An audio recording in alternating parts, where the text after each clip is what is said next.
Hello and welcome everybody back for another edition of Wall to Wall Sports, and got another exciting guest coming on with me today. We are going to have a recent Winkler Flyers graduate, Liam Ernst, current MJHL record holder with 16 shutouts, former Ed Belfour Award winner. Excited to have Liam come on with me as my second guest, obviously speaking with former teammate in Nick Goodmanson for our prior episode, and excited to get underway here with Liam. Without further ado, here is Liam Ernst.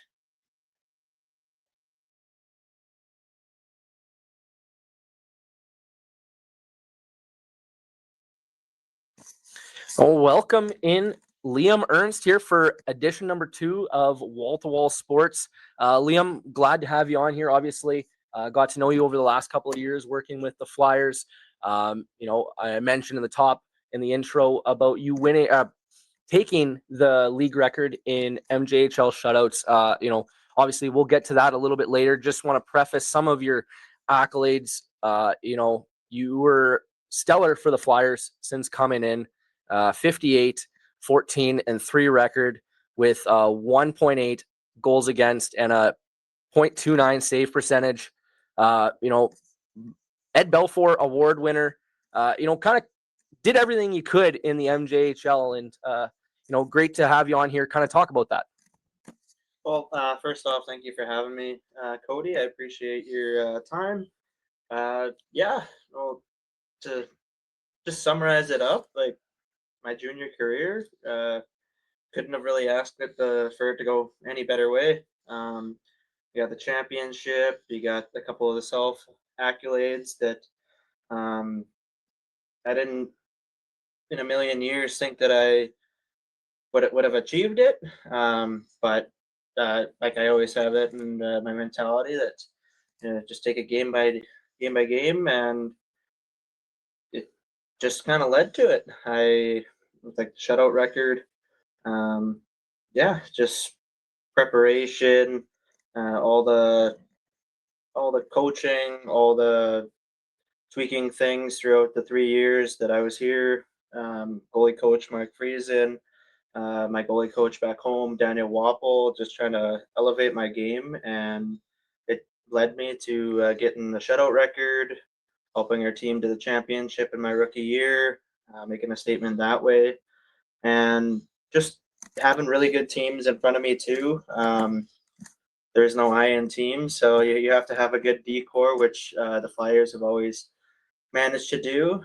And just coming in every day and putting the work boots on, as Justin Falk would like to say, and get to work, and just having that mentality that we're going to work every day, and that brought me a lot of success.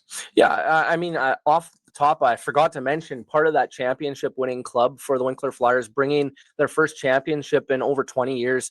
That had to have been an exciting moment as well. You talk about your junior career, and you kind of got to have the best of, I want to say, the best of both worlds in so many facets. You have your name currently in the history book for the MJHL, which has been a league that's been around for a long time. To have your name in the record book, that's got to be a huge accomplishment. Part of the championship winning team here, obviously, you yourself have found some, for lack of a better word, some roots in the community. Obviously, your time here over 3 years, you've made a lot of friends. Believe even, I don't know, maybe some family or future family in the area. So you've really established yourself in Winkler. So obviously, at the end of your junior career, thinking back, there's so many things that I'm sure you could point to as a key moment.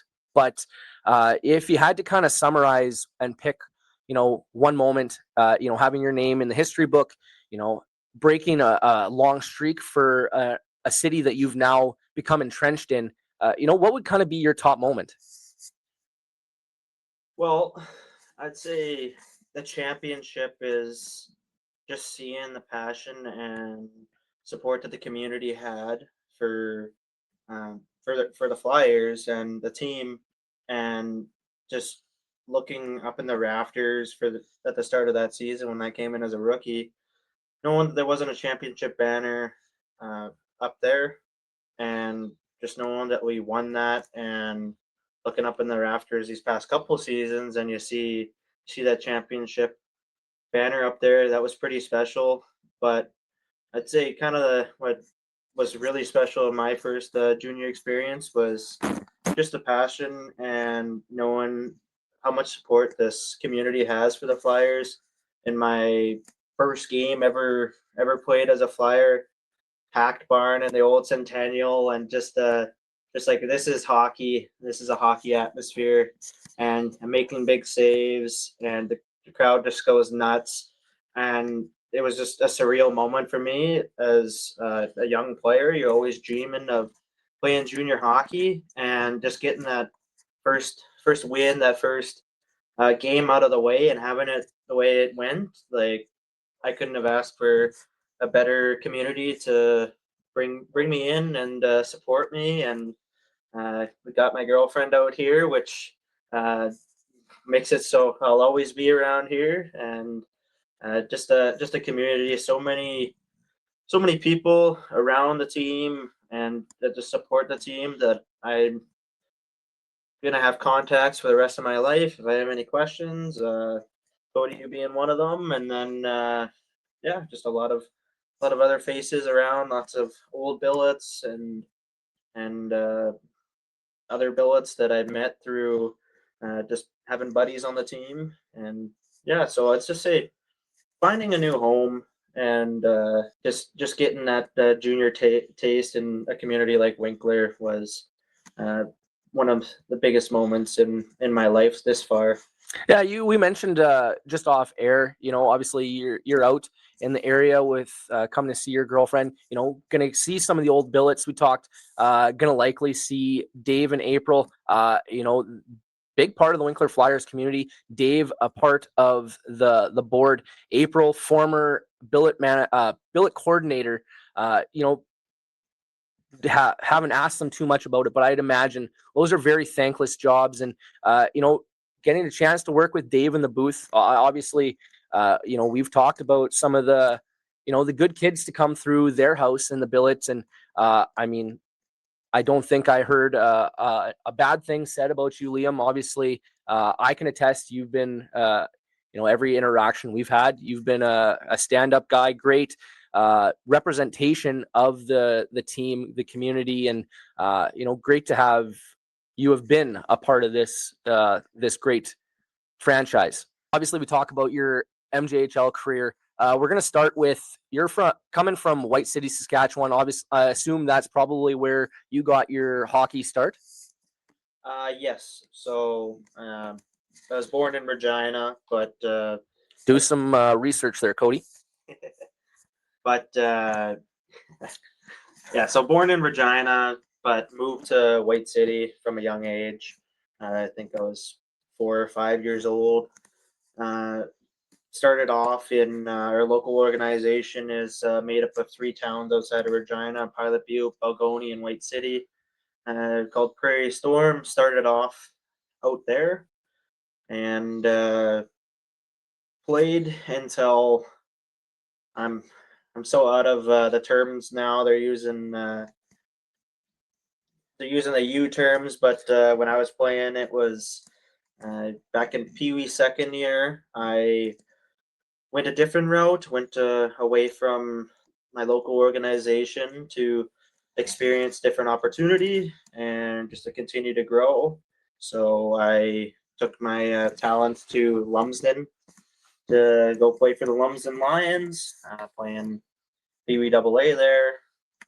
After that, going into my bantam years, went 2 years in Melville to play for the Melville Millionaires. Have an SJHL team there, so it was pretty nice barn there, and had some really good teams out there too. And then after bantam, I started traveling around a lot more, and lots of miles that my parents put on for me, which I was so grateful for. But after that, I went to play on the island in BC for Pacific Coast Hockey Academy for U16, and there was a COVID season there, so didn't really get to play many games like a lot of kids, and it was a little bit tough, but we got to skate a lot, so could still get better and still work on the craft. After that, I signed in Swift Current to play my first year of U18s and U18 AAA for the Legionnaires. That season, I only played half a season because in the off season during training, I broke my leg. So a little bit of a setback there, but as soon as I got back, I was up and running again and playing. Was thrilled to get back on the ice and that my leg wasn't in a bad position where I wasn't going to be able to play at an optimal level, which that was I was ecstatic that that was the case because hockey is a big part of my life to this point. So that was good that it was good healing. And then after that Swift Current year, I went to go play at Briarcrest Christian Academy for, well, that's the school that I went to, and then it's Prairie Hockey Academy is the name of the U18 hockey program. That so it's based out of Caronport, Saskatchewan, where it's a Christian school, and that really helped me. It was a big year of development and just getting closer to God and making God a part of my identity to uh, just knowing that there is more than hockey, but it also has helped me throughout my uh, junior career and that U18 year as well. That just having a better peace of mind and just being selfless and trying to give your all to God and let him use you. And so having a big year there and focusing on myself and bettering myself in God's eyes and just to myself, my families, and just being an overall better person. Had a big year, got reached out to by the Flyers to come skate. Had a good skate and came in for rookie camp or for just camp because they didn't have rookie camp that year, and made the team and never really looked back since then.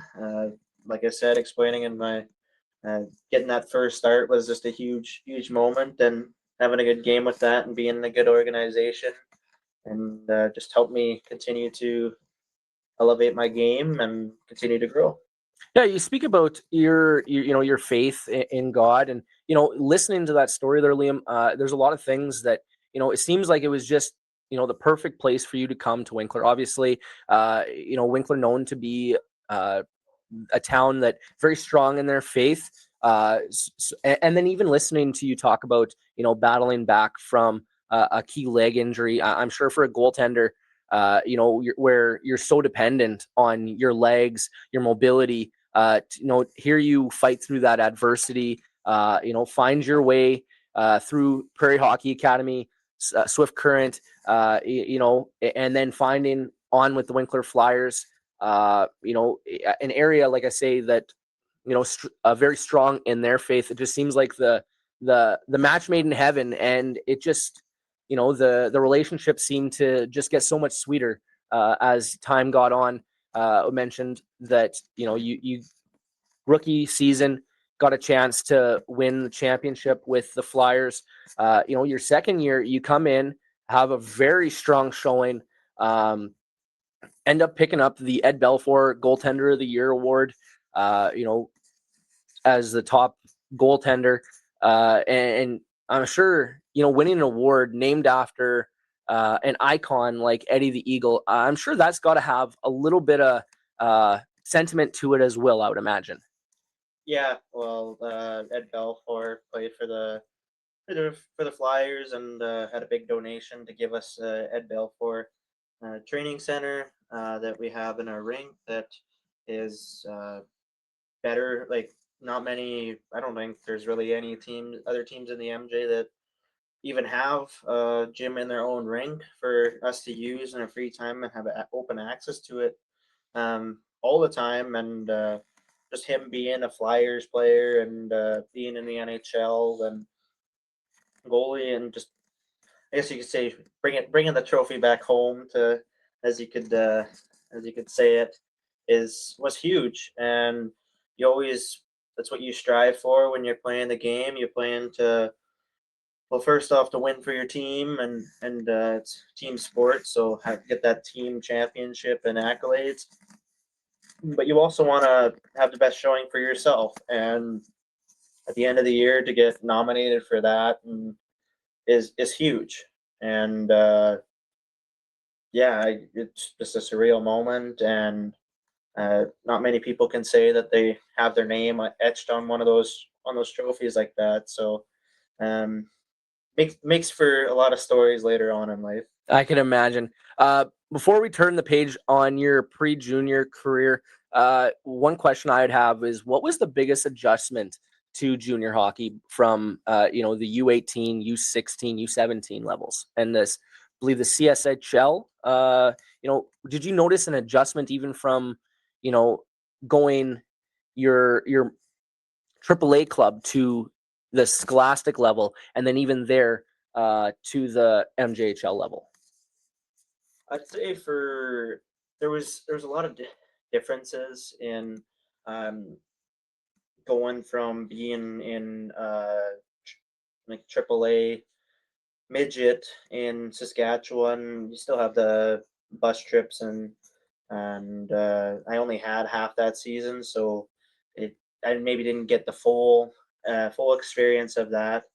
But a lot of long bus trips, and I'd say in terms of that, compared pretty well to the junior kind of style of play, and then going from, but less games, and then going from that to going to the CSSHL school league.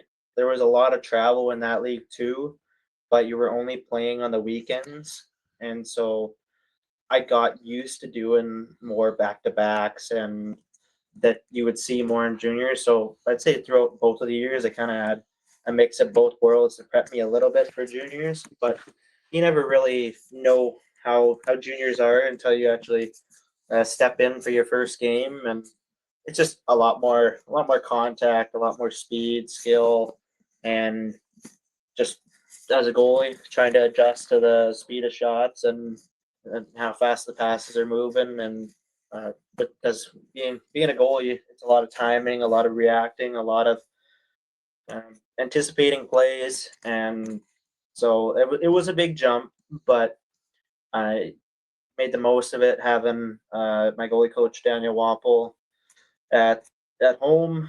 Being He played for the Regina Pats, played in the WHL, and knows junior hockey, and then also Mark Friesen being a huge help and always being open for questions and just analyzing the game on a different level to help adjust. And there was a big help getting into that adjustment of junior hockey. So Liam, obviously, to see good team success, you're gonna need a solid tandem of goaltenders. Your first year, you come in rookie goaltender, and you get a chance to kind of learn from the starting goaltender in Malachi Clausen, a local product. I'm sure you see a championship year like that. You imagine a good relationship between guys, you two guys, and then you look a little forward, and you have that backup role the first year, and you take that into a starting role through the summer, and end up having one of your best seasons, and then eventually taking that and trying to go to Anchorage in the NAHL before finding your way back to Winkler. Just speak to some of the strong tandems among your junior career there. Yeah, starting off strong, first year, rookie year, coming in knowing that there's a really good goalie in Malachi Clausen, and winning the championship, being the starting goalie, winning playoff MVP for the Flyers in that championship run, and just being lights out. Just coming in here, learning as much as I could from him, and how preparation, and just trying to soak up as much as what he did in his starting role, as well as trying to challenge him and try and take starts. And he was nothing but supportive, pushing me on. I tried to push him. He pushed me to be better, and just overall a great human being. If I had any questions, he would answer it. Would ask me to come hang out. We'd go hot tubbing or play play cornhole or. And actually, a funny story about that is we had a phrase that we'd go every time we had a start. If it was him starting or me starting, just that mentality of just relax your mind and go out and have fun. You just said it's just a game of cornhole. And even then, last year and like this year, you'd send me text and you'd just be like, "Hey, just remember, it's just a game of cornhole, buddy." And so, just things like that. He was a great goalie partner and mentor every time I had questions. To welcome me into junior hockey, welcome me into Winkler, and root like and just showing me the ropes. And I couldn't have asked for a better first year goalie partner. And then through the summer, he obviously moved on to Holy Cross and Division One. So it was a little bit of a change of gears. I knew I needed a big summer, get some good get some changes into my game, try and fine tune it for to play more games and have a really good season and take on the bulk of the games for those tougher games like our rival Steinbach and the Portages and Naperville and all those teams, and just taking on the bulk of the role. And I had a couple different goalie partners at the start of the year and had some moving parts, so it was a little bit awkward to start. We had local Bryson Yashishin and Rylan Banner, who both of those goalies ended up moving to Yash moved to Dauphin, Manitoba in the MJ, and has been playing pretty well out there. And then Banner moved back to the East Coast and played some junior games there as well. And to lead to my eventual, a good buddy of mine, Leif Ekblad, who moved in around Christmas time, and we just push each other and keep it light, keep it if we had any questions or we wanted to, we challenge each other, hang out. It was probably one of the closest that I've gotten to a teammate, another faith-based person, and had a lot of pride in following God, and so it was a good match. And if I would stumble, he'd have my back, and if he stumbled, I'd have his back, and just keeping the mood light and energy high, and making it a really fun year. Didn't end the way we wanted it to, but overall was a pretty good end to the year, and another good goalie partner that I've had. And then starting off the year in Alaska, it was a lot of different goalie partners that I had out there. Um, all really nice people, um, and but just didn't work out there.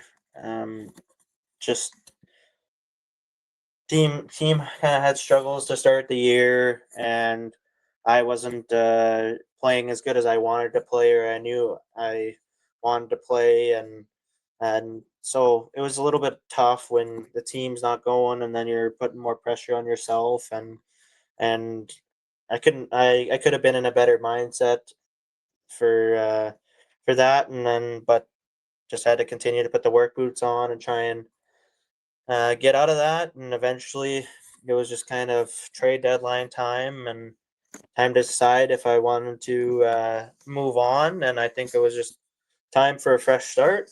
And Winkler decided they wanted to bring me back. And so I said, yeah. and I ended up being paired with Liam Russell, who does a lot of talking, but no, he's a very funny kid and very outgoing, and would ask questions. I'd ask him questions, and tried to let him know everything that I knew, and just try and be an open book, try and challenge him, try and help him wherever I could, and we built a pretty good relationship too, and just overall a great kid. So I've been blessed with having a lot of really good goalie partners and on and off the ice, and I couldn't have been more thankful for that throughout my junior career, and just being blessed to not have someone where they try and make it miserable for you.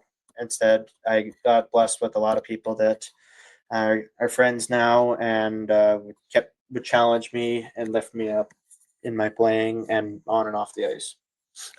I'm just going to bring it back a little bit there. You talked about Anchorage and obviously the ups and downs. I'm sure going from mentally, it has got to be hard going from the high of highs. You win the MJHL Goaltender of the Year award. You go over to Alaska, and maybe not seeing the results you wanted.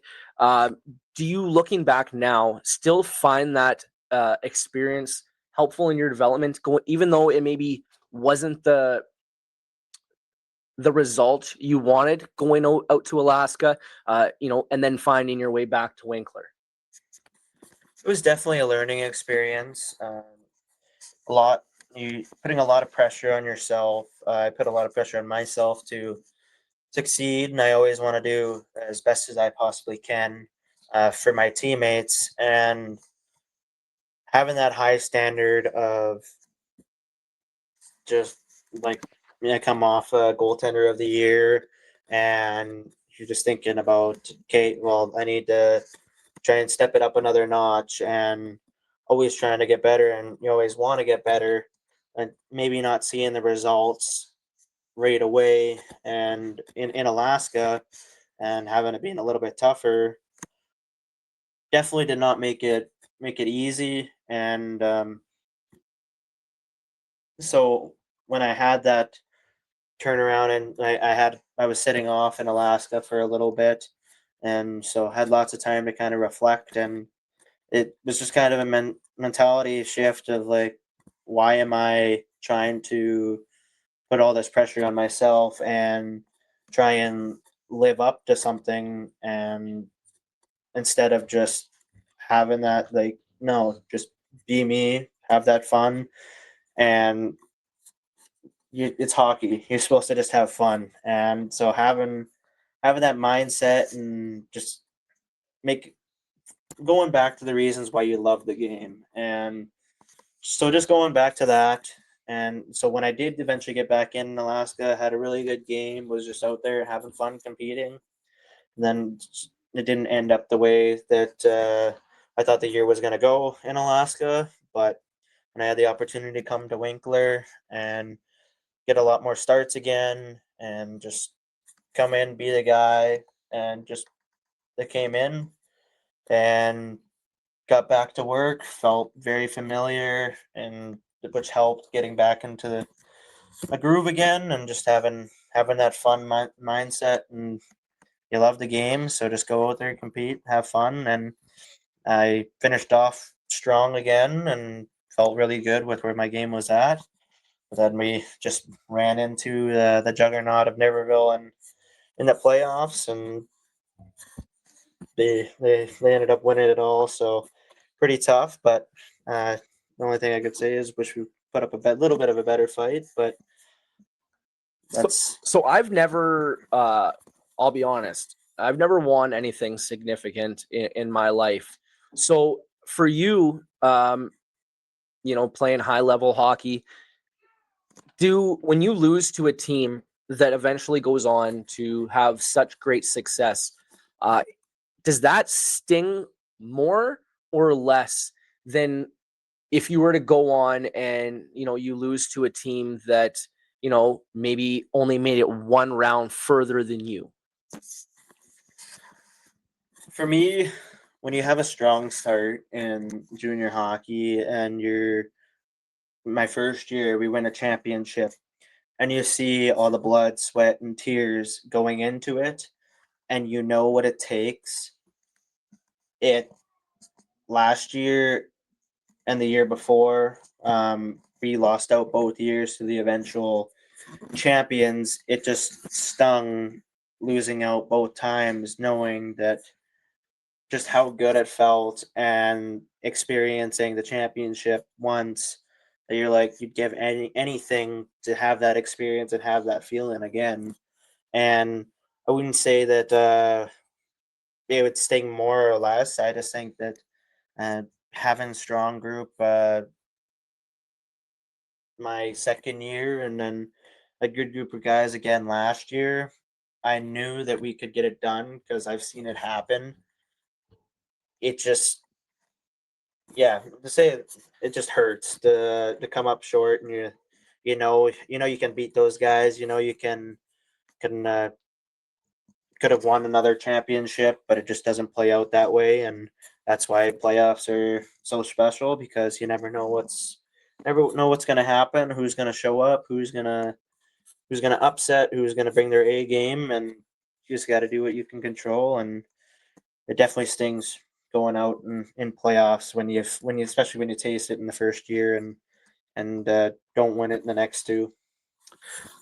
So obviously, we've been talking here, lots of ups and downs in life, but throughout your hockey career, we talk about your broken leg, battling back from that, the lows of that, the highs, winning the championship.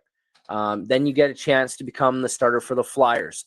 You get a high there, you get a high of winning the top goaltender, and obviously we talk about the lows of Alaska. And obviously you didn't get the result to end your junior career, but I'd imagine, getting your name written in the history books with the MJHL shutout record, pretty big accomplishment. When did you realize the shutout record was within reach? So when going to Alaska, I did know that the possibility was I was possibly leaving that behind, that the shutout record was in reach, but I was content with knowing that, hey, I'm not going to get it, but on to new things. But as soon as I came back, Colton Bates kind of just brought it back and was like, buddy, just go get that record. And I was like, yeah, like the record would be nice, but I just want to go and play. So Liam, obviously, a monumental game where you pick up that record-breaking shutout. Is there anything you remember specifically from that night? Any shots that oh dang, that one was close, and anything that kind of had you sweating, or anything you specifically remember from that game? I know that in the first period that one of their players bring one off the post, low blocker that almost went in, but I think I had a teammate bail me out. I think it was Ingy, but I'm not exactly sure. But there definitely was a close moment earlier in that game, and then at the end of the game, there we were hemmed in our end, and guys were exhausted, and we might have taken a delay of game penalty, or if I remember correctly, but no, it was a lot of battling. I remember making a couple big saves, and just the moment that the buzzer went, just having that like relief, but also just a lot of emotion, and knowing that something that a lot of people probably say is unbreakable, or in a record like that in junior hockey with all moving parts and everything, to break that and be the sole record holder for this great organization, and kind of just having that title, and the title comes with the organization as well, and just kind of just a testament to how good our team has been for the last 3 years. the other parts of that night that I remember was as soon as it was actually, I think it was back-to-back games. So 2 nights in a row, got back to the locker room and they gave me the silent treatment when I tied it and going into the locker room. And then I got absolutely showered with water and, just things like that, just joyful moments that just show how good of a team sport this is, that I wouldn't have gotten that record without them. And it's, as much as it is my history, it's also their history, the team history, that we were good enough to shut out teams and close out games.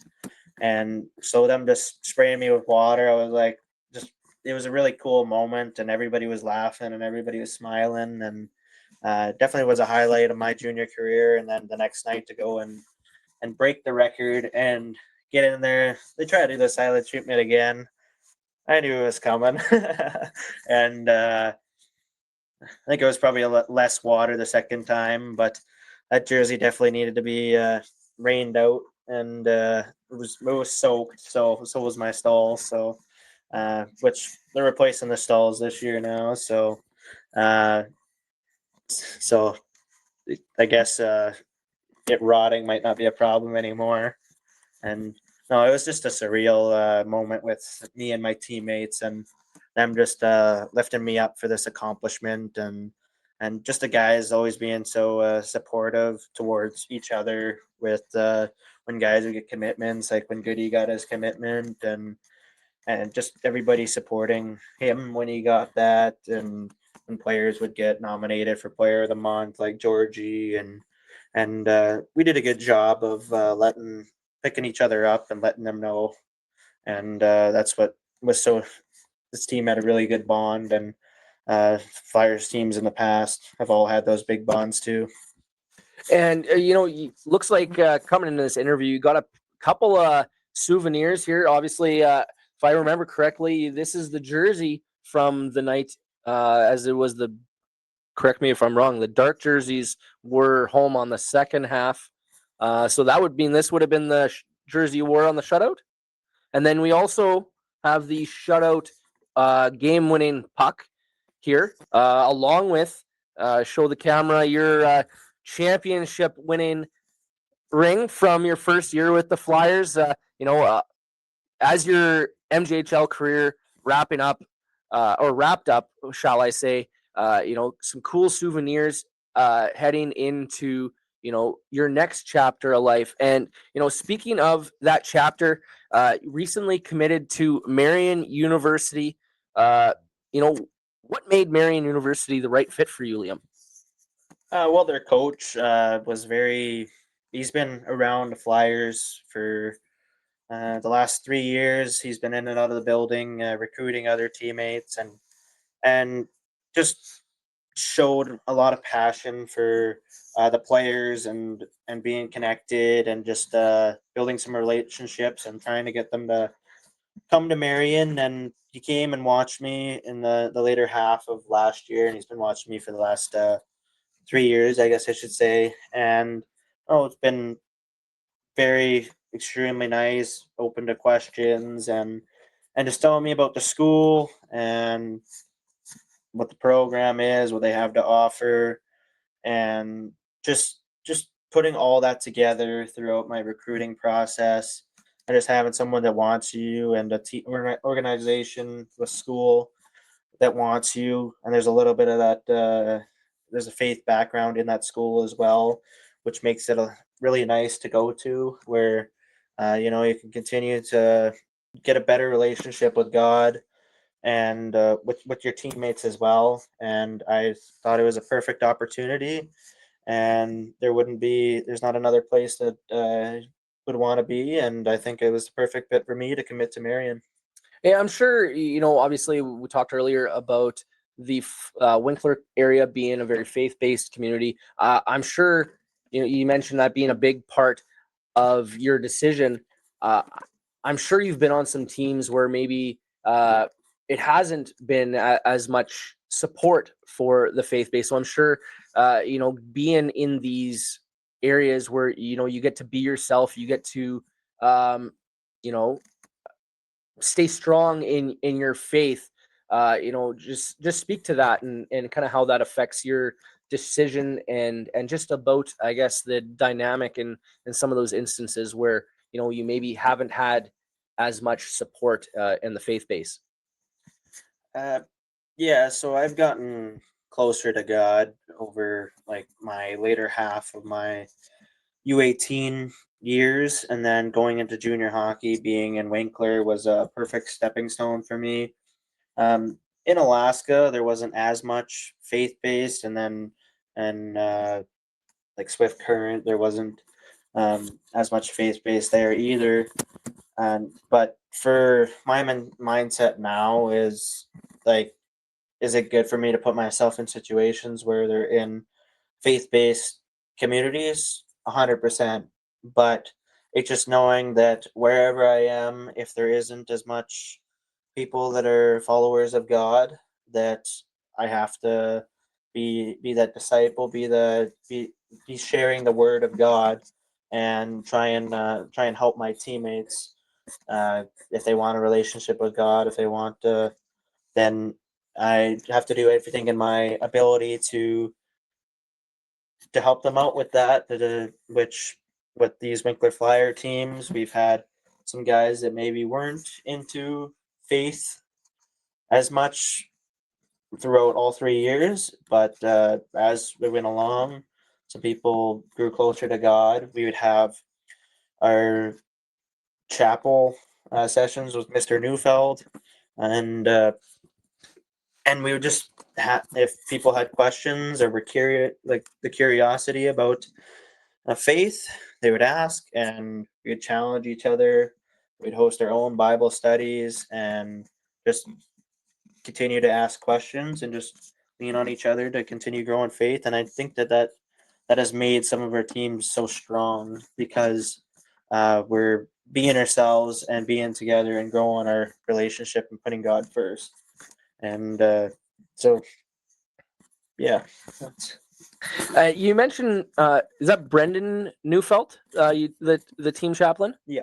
Okay. Well, next time you see him, you'll have to ask him about the great career of Cody Wall. Obviously, you look on Elite Prospects, you won't find him. Look on Hockey DB, you won't find him, and that's because the farthest his career ever went was high school hockey.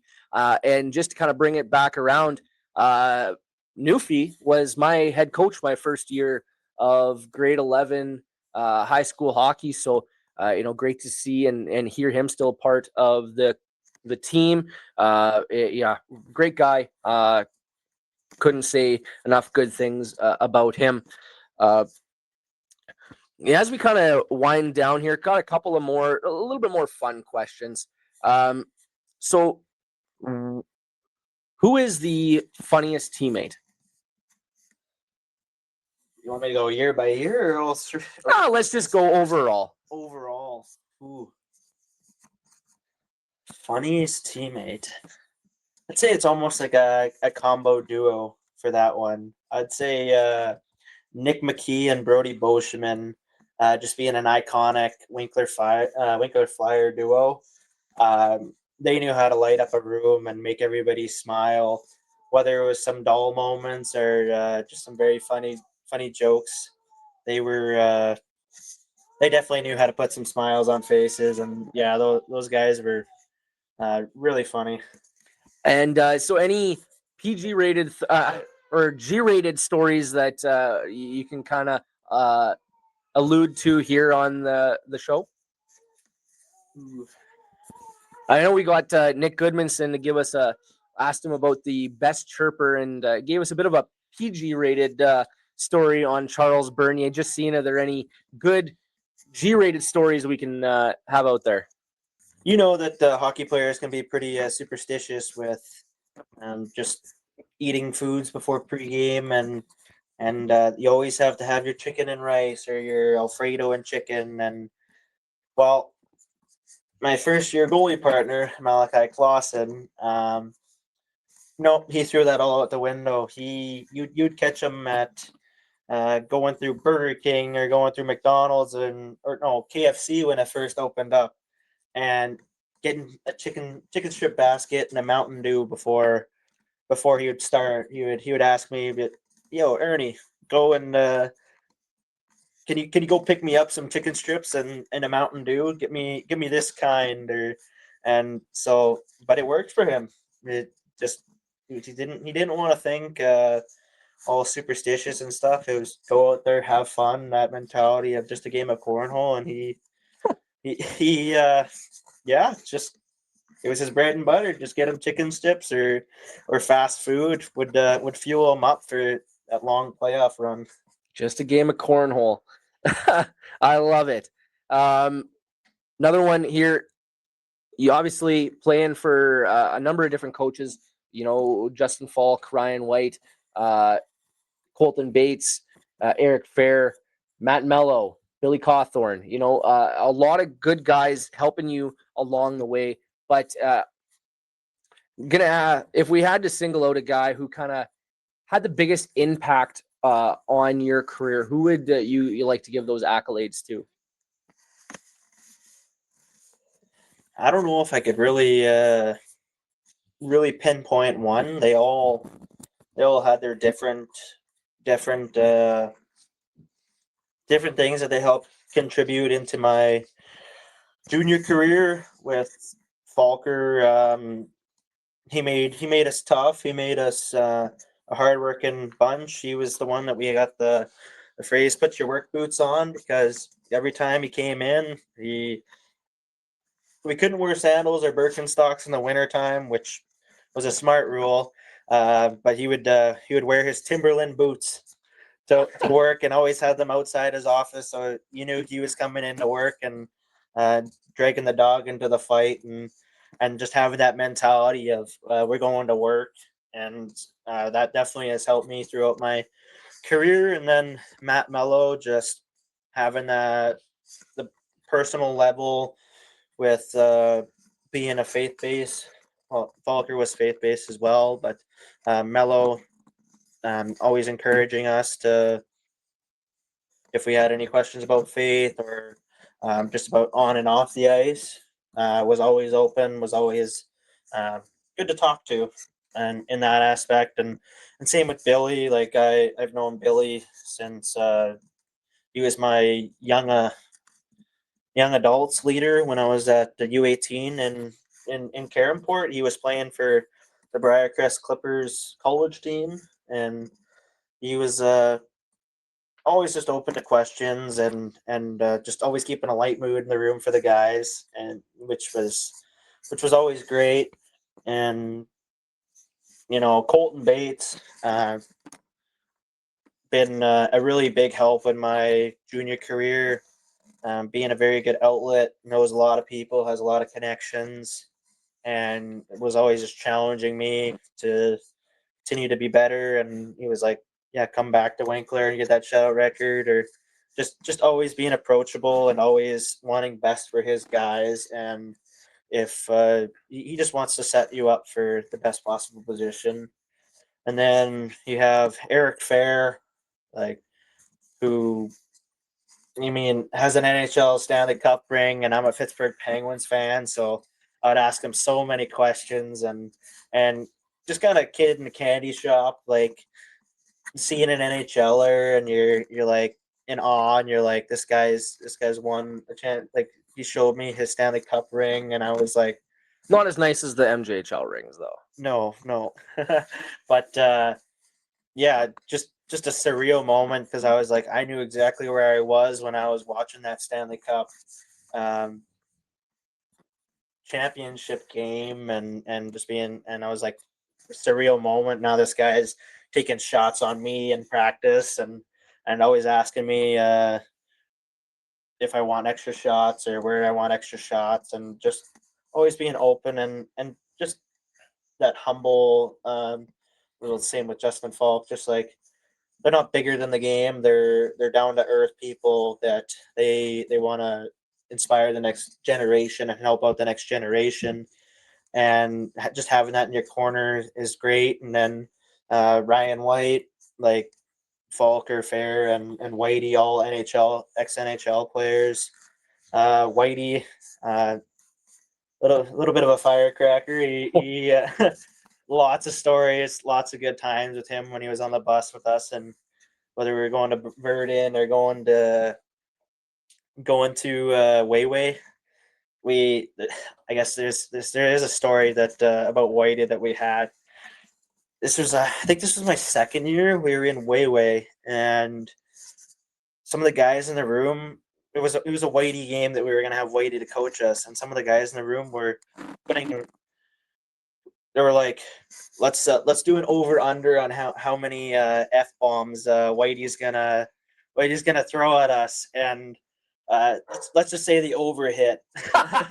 And so just moments like that, it was just our team had a lot of fun, and we were really tight, and just having the like ability to take stuff from those guys, and they're always wanting to challenge us and make us better, was huge. And then to thank my goalie coach Freezer, was one of the biggest, if not the biggest, reasons why I continued to develop as a goalie and just stay an even keel, and just we would pick each other's brain apart on different scenarios and different situations that in games, reviewing games, and just him being open and available. And if I text him, he would answer back, and just was very open to my development. And as a goalie coaches will know most about goaltenders, and because it's just such a different position. And I couldn't be more thankful for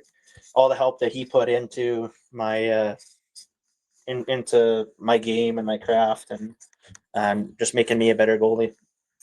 Well, Liam, last question for you here. Obviously, appreciate you coming on with me. You've won awards, broken records, and earned an NCAA commitment. When people look back on Liam Ernst's MJHL career, what do you hope they remember about you besides the statistics? I just want them to know that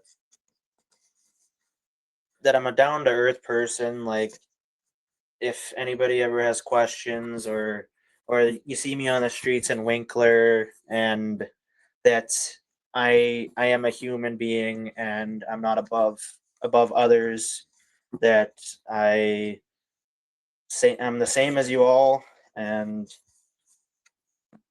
yeah, I just want to be known for being a follower of Christ and being a good person, because if you're not that, then what are you always that's what comes first, because it's always bigger than the game, bigger than you just need to be a good, decent human being, and that's what everyone should strive to be.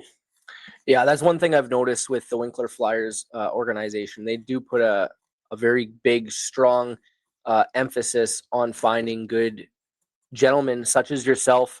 So many good young players in the franchise have come through. Obviously got a chance to speak to Nick Goodmanson. Being around the team, there's so many good human beings, and glad I've got a chance to know you, Liam, over these last number of years. Obviously, likely not going to see each other every weekend, every other day once the hockey season comes on. But I appreciate you coming on with me. The gift you presented me with, one of your game use sticks from your final year here with the Flyers. It's been a pleasure watching you grow from the rookie goaltender who was coming in and challenging Malachi to a strong young man, man who exits the MJHL with such high regard as a person and a player, and to boot, you get your name on a trophy and in the records books. Yeah, thank you very much for having me, Cody. I appreciate your time and all the time and effort that you and all of the other staff that go unnoticed in the Winkler Flyer organization. The organization wouldn't run without you guys, and always just making it a welcoming atmosphere around the rink or in the community when we're going to the dealership. And no, I just couldn't thank you enough for having me on here and telling some stories, and yeah, just giving back, and I appreciate it. Yeah, we'll look to do this again, hopefully with a lot less technical difficulties. All you folks watching at home, not gonna see all the shenanigans that had to go into this interview. The amount of times I had to ask Liam some of the same questions. Thank you for your patience, Liam, and I look forward to talking to you again. Yeah, thank you, Cody. Till next time.